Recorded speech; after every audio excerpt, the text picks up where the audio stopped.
My stepsister lied that I was a prostitute, turned my family against me, and then tried to crash my wedding after years of betrayal.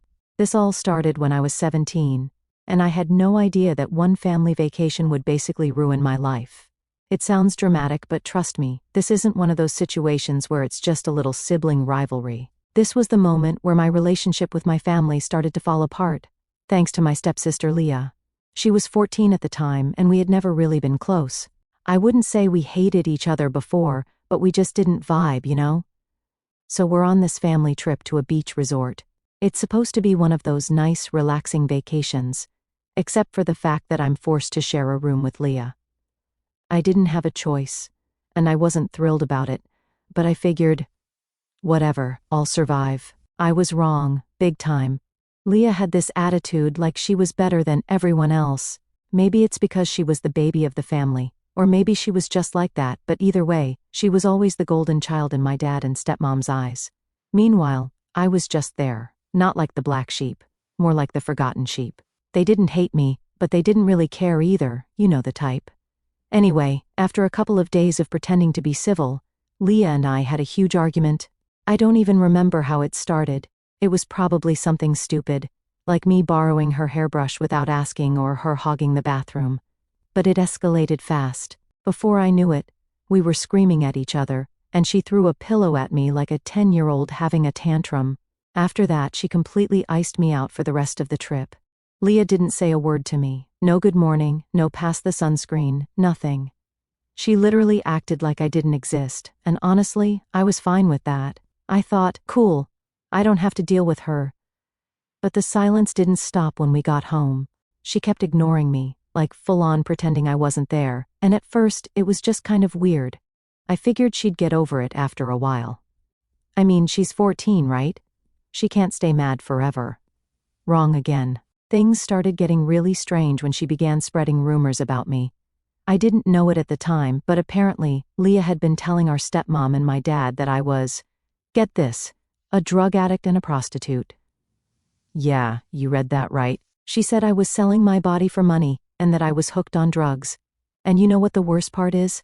They believed her. I didn't find out until a few months later, but by then, the damage was already done. Leah had convinced them that I was this total screw-up, and my dad and stepmom were starting to treat me differently. They wouldn't outright say anything, but I could tell by the way they acted.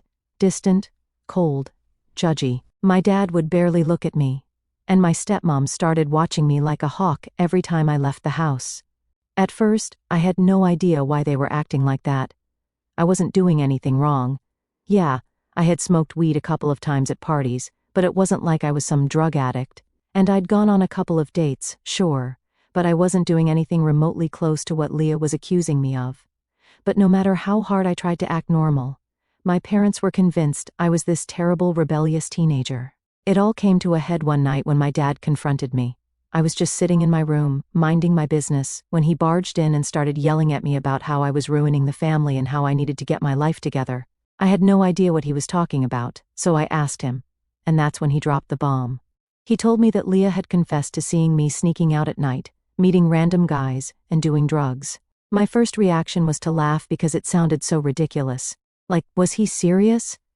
But he wasn't laughing. He was dead serious, and the angrier he got, the more I realized this wasn't just some misunderstanding. He actually believed her. I tried to defend myself. I tried to tell him it wasn't true, that Leah was lying, but he didn't want to hear it. He told me I was disrespecting my family and that I needed to shape up, or I'd end up getting kicked out. That's when I realized it didn't matter what I said, he was never going to believe me. Leah had poisoned their minds against me, and there was nothing I could do to fix it. Things only got worse from there. My stepmom started treating me like I was some criminal. She'd go through my stuff when I wasn't home, looking for drugs or evidence of whatever Leah had told her. I felt like I was being watched 24/7, and it made me paranoid.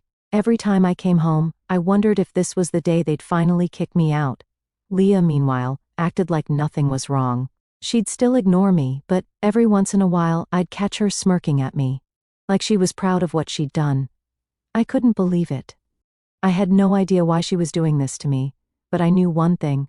I couldn't trust her. It didn't take long before I started to spiral. I mean, how could I not? My whole family thought I was some degenerate, and I had no one on my side. I started to isolate myself, staying in my room as much as possible, trying to avoid my dad and stepmom. I didn't have a lot of friends at the time, so I didn't really have anyone to talk to about what was happening. I felt completely alone. Looking back, I should have left sooner. I should have just packed my bags and gotten the hell out of there. But I was scared. I didn't have anywhere to go, and I was still in school, trying to finish my last year, so I stayed, hoping that somehow things would get better, but they didn't. They only got worse. Okay, so after Leah started that whole rumor about me being a prostitute and a drug addict, everything spiraled. It wasn't enough that my parents basically turned their backs on me. They fully believed her without even questioning it. My dad, who I thought would at least ask me what was going on, didn't even try. He just went straight to lecturing me every chance he got, talking about how I was going to ruin my life and how I was a disappointment. I tried everything. I tried sitting them down, explaining that Leah was lying, that none of this was true, but no matter what I said, they wouldn't hear it. My stepmom even said, "Why would Leah lie? What does she have to gain from this?" And at that point, I had no answer. I didn't know why Leah was doing this. I just knew that she was ruining my life for reasons I couldn't figure out. The weirdest part? Leah wouldn't stop smirking at me every time she walked past. It was like she enjoyed watching me suffer. She knew she had my parents wrapped around her finger, and she used it. I don't know how or when it started, but she knew exactly how to manipulate them. And the more I tried to stand up for myself, the more they doubled down on their belief that I was the problem. It got to a point where I just stopped talking. Like, what was the point? They weren't going to believe me, so why even bother trying to explain myself? I'd come home from school, go straight to my room, and try to stay out of their way. I started feeling like a stranger in my own house, and honestly, I didn't even know if I wanted to stay there anymore. But at 17, where was I supposed to go? I didn't have friends I could crash with. And I didn't have any money saved up because my dad would take a chunk of my part-time job paycheck for living expenses. Then came the breaking point. One night, I got home later than usual because I had stayed late at school to finish a project. As soon as I walked in the door, my dad was there, waiting for me, looking like he was ready to explode. Without even letting me get a word out, he started yelling, "Where were you? What the hell do you think you're doing sneaking around like that?" I was confused, like completely blindsided. I told him I was working on a school project, but he didn't believe me. He went on this whole rant about how he knew I was lying, and that Leah had told him she saw me sneaking out with some guy earlier. That's when I lost it. I mean, how many more lies was she going to tell? How much more damage could she do before they'd finally see what was really going on? I yelled back, told him that Leah was full of it, that she was making everything up just to mess with me. But my dad wasn't having it. He got right up in my face, and for the first time, I really thought he was going to hit me. His fists were clenched, and he was shaking with anger, like he was on the edge of losing control. I don't even remember what I said next, but whatever it was, it pushed him over the edge. He raised his hand like he was about to hit me, but instead, he slammed it down on the kitchen counter so hard I thought he broke something. "Get out of my house," he said, his voice so low and calm that it was even scarier than when he was yelling. "I can't even look at you anymore. You're a disgrace." I stood there for a second, trying to process what just happened. Was he really kicking me out just like that, over a bunch of lies? I ran upstairs, grabbed a few things, and left without even saying anything to Leah. I couldn't look at her. I couldn't give her the satisfaction. All I could think about was how this kid, this 14-year-old kid, had completely turned my life upside down, and there was nothing I could do about it. I ended up crashing at a friend's place for a few days. They didn't know the full story, but they knew enough to let me stay for a bit while I figured things out. My dad didn't call. My stepmom didn't call. And Leah? She definitely didn't call. It was like they just erased me from their lives overnight. I eventually found a crappy apartment with what little money I had, and for a while, I didn't even think about my family. I was just trying to survive. It wasn't easy, but at least I was out of that house. I didn't have to deal with their accusations anymore. I didn't have to deal with Leah smirking at me like she won some kind of twisted game. For a few months, things were quiet. I didn't hear from my parents at all. Honestly, part of me hoped that after some time had passed, they'd realize they were wrong, that Leah was lying, and they'd reach out to apologize. But nope, nothing. But then, out of nowhere, I got a message from Leah's ex-boyfriend. Now, I hadn't thought about Leah in a long time. I mean, why would I? She wasn't a part of my life anymore, and I was honestly happier that way. So when this guy messaged me, I wasn't really sure what to expect. But what he told me changed everything. Apparently Leah had gotten drunk one night, like really drunk, and in the middle of some argument with her boyfriend, she just spilled everything. She admitted that she had lied about me all those years ago. Not just little lies either. She confessed that she made up the whole story about me being a prostitute and a drug addict because she was jealous of me. And get this, she was jealous because she thought I was getting too much attention from boys. I sat there, staring at my phone, trying to process what I just read. My mind was racing.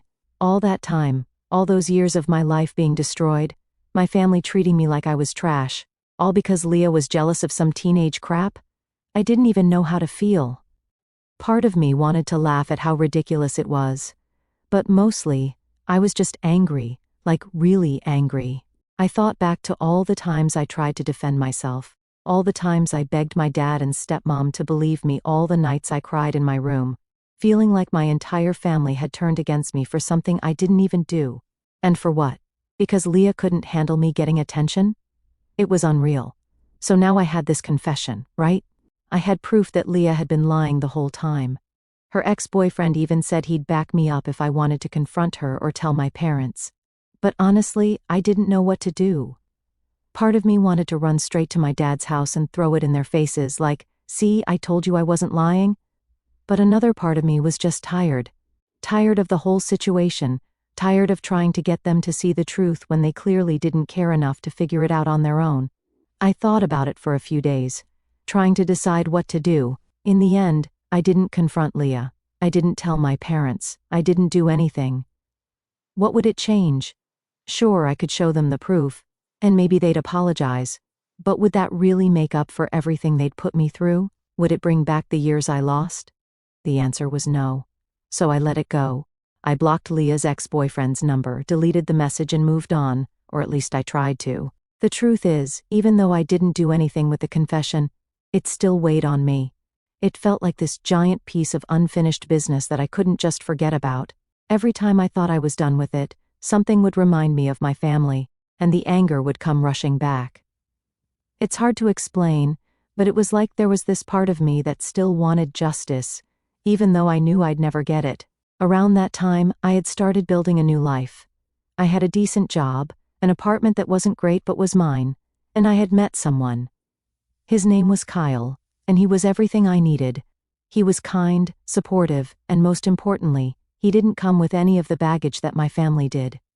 For the first time in a long time, I felt like I had something good in my life. Kyle knew about my family situation. I didn't tell him everything, but he knew enough to understand why I wasn't close to them. He didn't push me to talk about it, which I appreciated. He got that I was trying to move on, and he was just happy to be a part of that. We'd been dating for about a year when the whole Leah confession thing happened, and Kyle was my rock through all of it. But even with his support, I couldn't shake the feeling that something was still unresolved. My parents hadn't reached out to me since I left, not once. No calls, no texts, nothing. And as much as I wanted to pretend I didn't care, I did. I hated that I cared, but I couldn't help it. They were my family, and even though they'd hurt me, I still wanted some kind of closure. I just didn't know how to get it. Then, out of the blue, my dad called me. At first, I didn't even recognize the number because it had been so long since I'd heard from him. When I answered, there was this awkward silence on the other end, like he didn't know what to say. Finally, he cleared his throat and said, "We need to talk." Now, if this had been a few years ago, I would have jumped at the chance to have this conversation. I would have been ready to lay everything out and demand an apology. But now, I didn't know if I even wanted to hear what he had to say. Still, curiosity got the best of me, so I agreed to meet him for coffee. When we met up, it was like seeing a stranger. My dad looked older, more tired than I remembered, and there was this awkward tension between us that made the whole situation even weirder. We made small talk for a bit. Nothing important, just catching up. Then finally he got to the point. He told me that Leah had confessed to him. She had told him everything, about the lies, the jealousy, all of it. And just like that, all the anger I'd been holding on to came rushing back. He said he was sorry, that he couldn't believe he had been so blind, that he regretted everything and wished he had listened to me. But here's the thing, I didn't feel any better hearing it. An apology wasn't going to fix what he'd done. It wasn't going to make up for the fact that he had abandoned me when I needed him the most. And as much as he wanted to make things right, I knew it was too late for that. I told him I appreciated the apology, but I wasn't sure I could ever forgive him. And you know what? He didn't even fight me on it. He just nodded, like he knew he had lost me, and we sat there in silence for a while. When we finally said goodbye, it felt final, like we both knew this was the last time we'd speak. And that was it. No big confrontation, no dramatic reunion, just a quiet goodbye. So fast forward a couple of years, and things are finally going well for me. I've moved on from all the family drama, or at least I thought I had. I'm engaged to Kyle, and we're planning our wedding. Everything should be perfect, right? Well, of course, it's never that easy when it comes to family. I made the decision pretty early on that I wasn't going to invite Leah to the wedding. I mean, after everything she put me through, why would I? I didn't want that kind of negativity around me on such an important day. Kyle agreed, and it felt like a weight off my shoulders to know I didn't have to deal with Leah's manipulative crap anymore. So we're sending out invites, making plans. Everything's going smoothly. I even decided to invite my dad and stepmom because, despite all the pain from the past, part of me wanted them there. They had apologized, and I guess a small part of me was still holding on to the hope that maybe, just maybe, we could be a family again. But of course, nothing with my family ever goes according to plan. It started with a phone call from my dad. I remember looking at the screen, seeing his name pop up, and feeling a weird mix of excitement and dread. I thought maybe he was calling to talk about the wedding, maybe he wanted to help or something. I don't know. I guess I was still holding out hope that we could have a normal relationship.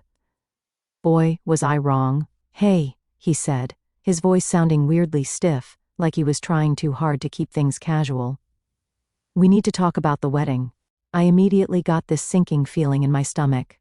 I could tell something was off, but I tried to play it cool. "Yeah, what's up?" There was this long pause on the other end of the line, and I could hear him take a deep breath. That's when I knew whatever was coming next wasn't going to be good.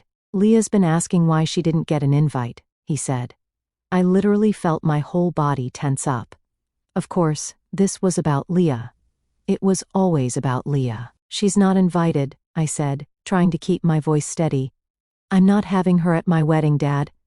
That's when he hit me with it. "If Leah's not invited, I can't come either." I just sat there for a second, stunned. I honestly couldn't believe what I was hearing. My dad was giving me an ultimatum: invite the sister who destroyed my life, or he wouldn't be there. I couldn't even find words at first. I mean, how was that fair?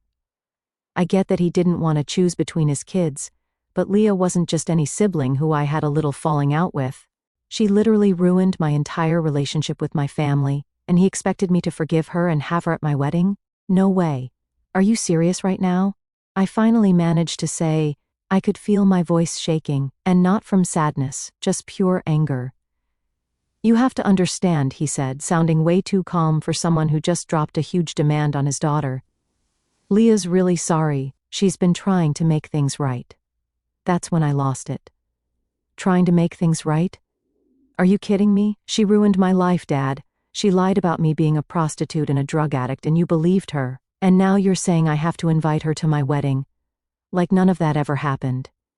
He tried to calm me down, saying something about how family should stick together, and how Leah had changed, but I wasn't hearing any of it. I was so angry I could barely see straight. It wasn't just about Leah at this point. It was about my dad once again choosing her over me. It was like, no matter what she did, she was still the golden child, and I was the one who had to make all the compromises. I finally told him, "If you can't come to my wedding without her, then don't bother coming at all." I hung up the phone before he could say anything else. I was shaking, trying to hold back tears because honestly, as mad as I was, it still hurt. I had really thought that, after all this time, we could have a decent relationship, but here we were again, me on the outside, and Leah getting all the consideration. It felt like nothing had changed. When I told Kyle what happened, he was furious. He said he couldn't believe my dad would put me in that position and that I didn't owe Leah anything. "You deserve better than this," he kept saying. And honestly, he was right. I did deserve better. I didn't deserve to have my own wedding turned into some kind of family drama, because my dad couldn't handle the idea of choosing sides. Over the next few days, I got a bunch of messages from my stepmom, all saying the same thing: "Please reconsider. Leah is family. She's sorry, blah blah blah." I ignored every single one. I wasn't backing down. This was my wedding, and I wasn't about to let Leah ruin it, just like she ruined everything else. But then, a couple of weeks later, my dad showed up at my apartment. I wasn't expecting him, and when I opened the door, I almost slammed it right back in his face. But he looked so tired, like he hadn't slept in days, and part of me wanted to hear what he had to say. "I'm not here to fight," he said as soon as I opened the door. "I just want to talk." I let him in, and we sat down. For a minute, neither of us said anything. The silence was so thick you could cut it with a knife. Finally, he spoke. "I know I've made mistakes," he said, looking down at his hands like he couldn't even face me. "But I'm trying to make things right. I don't want to lose you." I didn't say anything. I was too angry to trust myself to speak. "I know Leah hurt you," he went on. "I know that, and I'm not asking you to forgive her, but she's still my daughter. I can't just cut her out." I felt like screaming. Why was it always about Leah? Why couldn't he see that I was the one who had been hurt? That I was the one who deserved his support? "I'm not asking you to cut her out, Dad," I finally said. "I'm just asking you to choose me for once. I've spent my whole life being second to her, and if you can't show up for me on the most important day of my life without dragging her along, then maybe you don't deserve to be there." He didn't say anything after that. He just nodded, got up, and left. And that was it. He didn't come to my wedding, neither did my stepmom. Leah, of course, wasn't invited, and honestly, it hurt. It hurt a lot.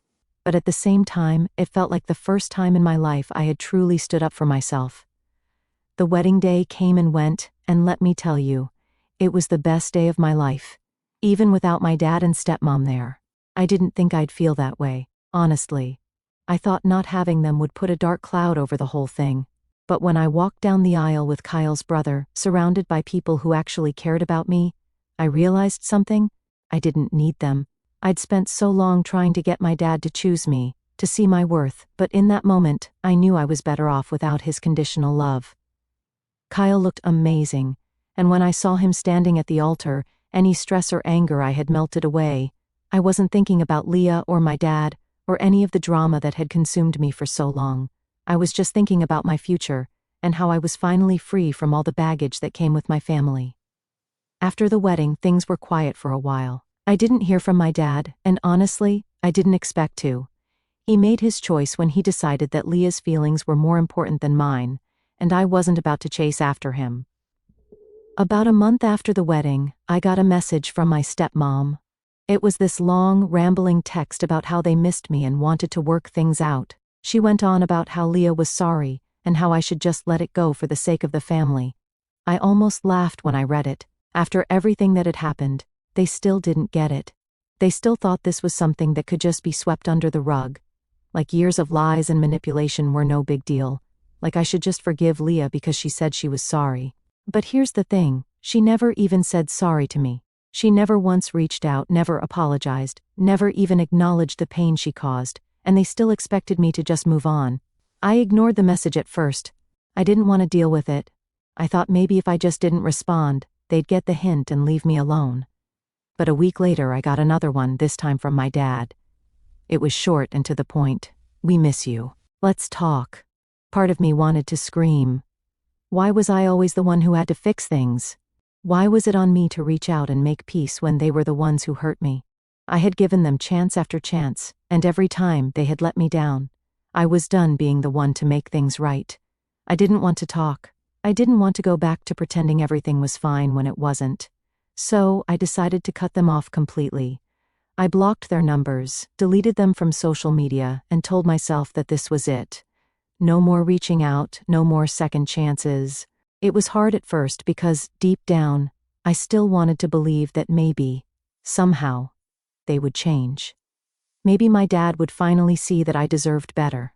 But the more I thought about it, the more I realized that it wasn't going to happen. He was never going to choose me. He had made that clear when he gave me that ultimatum about Leah. Kyle was incredibly supportive through all of this. He told me over and over again that I was making the right decision, that I didn't owe them anything, and that I deserved to be happy without their toxic influence in my life. And he was right. For the first time in a long time, I felt like I was in control of my own happiness. I wasn't waiting for my dad's approval or Leah's fake apology. I was living for me, and it felt freeing. But of course, it didn't stop there. My dad found out I had blocked him, and that's when the emails started. Long, emotional emails about how I was tearing the family apart and how my refusal to forgive Leah was breaking his heart. He went on about how family is supposed to stick together no matter what, and how I was being unfair to Leah by not giving her a chance to make things right. I almost didn't respond. I wanted to just delete the email and be done with it, but something in me snapped. I was tired of being the villain in their story, tired of being the one who was expected to forgive and forget while they got to move on like nothing happened. So, I wrote back. I told my dad everything I had been holding in for years. I told him how hurt I was that he never believed me, how abandoned I felt when he chose Leah's lies over me, how he let me suffer for something I didn't do. I told him that Leah had ruined my life, and that no amount of sorry was going to fix that. I told him that I didn't want to be a part of their family anymore, because, clearly, I never really was. They had chosen Leah, and that was fine, but I wasn't going to keep pretending that I could just get over it and move on. It felt good to get it all out. Even though I knew it wouldn't change anything. My dad didn't respond to the email, and honestly, I didn't expect him to. He had made his choice a long time ago, and I had finally made mine. Cutting them off was one of the hardest things I've ever done, but it was also one of the best decisions I've ever made. For the first time in my life, I wasn't living in the shadow of Leah's lies. I wasn't chasing after my dad's approval, or trying to fix a family that was never really there for me. I was free. Kyle and I are doing great now. We're starting to think about the future, maybe even having kids one day, and I know that, whatever happens, I won't let the past define me. I have a family now, a real one, with people who actually love and support me. And that's more than enough. So yeah, cutting them off wasn't easy, but it was worth it. Sometimes, you have to let go of the people who hurt you, even if they're family, because at the end of the day, your peace is more important than their expectations. And honestly, I've never been happier. Update 1. So, about a year after cutting off my family, I thought I was done with them. I really did. Life was good, great, even, I had Kyle. We were talking about getting a place together, and for once, I wasn't waking up every day stressed out about family drama. It was like I'd finally hit this point where I could just be happy. But then, out of nowhere, I got hit with some news I never saw coming. One day, I was scrolling through social media, just minding my business, when I got a message from an old mutual friend of Leah's. We hadn't talked in forever, so I wasn't sure why they were reaching out. At first I thought maybe they were just checking in or something, but nope. The message was simple and straight to the point. Hey, did you hear about Leah? Now let me tell you, that's not the kind of message you ignore, no matter how much you want to stay out of family business. So even though every part of me was screaming, "Don't get involved," I replied, "No." What happened? The next message hit me like a brick. She's in rehab. She got hooked on drugs and tried to kill herself. I remember just staring at my phone, trying to process what I had just read. Leah? Rehab? Suicide attempt? It didn't make sense. Leah had always been the golden child, the one who could do no wrong, the one who everyone believed. She was the one who ruined my life with her lies, and now this? Apparently, after I cut ties with my family, things had started to fall apart for Leah. She got in with the wrong crowd, started experimenting with drugs, and it escalated fast. From what I was told, it wasn't just some light partying, it was hardcore. Pills, heroin, whatever she could get her hands on. It got so bad that she hit rock bottom and tried to take her own life. Her parents, my dad and stepmom, had found her just in time. They rushed her to the hospital, and after she recovered physically, they checked her into a rehab facility. They were keeping it hush-hush, trying to protect her reputation, but word got out. Small towns, you know, gossip travels fast. I sat there, reading through the messages, feeling this weird mix of emotions. On one hand, I felt bad. I wouldn't wish something like that on anyone. I didn't want Leah dead, and hearing that she tried to end her life was, well, it was hard to wrap my head around. But on the other hand, a part of me couldn't help but think, karma. It sounds harsh, I know, but after everything Leah put me through, after she tore apart my relationship with my family and lied about me for years, it was hard not to feel like this was some kind of cosmic payback. I mean, she had turned my life upside down, and now her perfect little world had crumbled. It was almost like the universe was balancing things out. I didn't reach out to my family after hearing the news. I wasn't about to step back into that mess, no matter how bad things had gotten for Leah. They made their choice when they believed her lies and treated me like trash. I had no intention of opening that door again, just because things had gone south for them. A few days later, I got another message from the same mutual friend. They told me that my dad and stepmom were struggling with Leah's rehab and wanted to reach out to me. They thought maybe I could help somehow, that I could be there for the family during this tough time. I couldn't believe the nerve. After everything they did, choosing Leah over me, believing her lies, cutting me out, they wanted me to come back and play happy family because Leah had hit rock bottom? No way. I sat there for a long time, staring at the message, trying to decide what to do. Part of me wanted to respond, to tell them exactly where they could shove their request for help. But another part of me just didn't care anymore. I didn't need their validation. I didn't need to yell or get angry. I had moved on, and I wasn't going to let them pull me back into their chaos. So, I didn't respond. I blocked the mutual friend and kept living my life.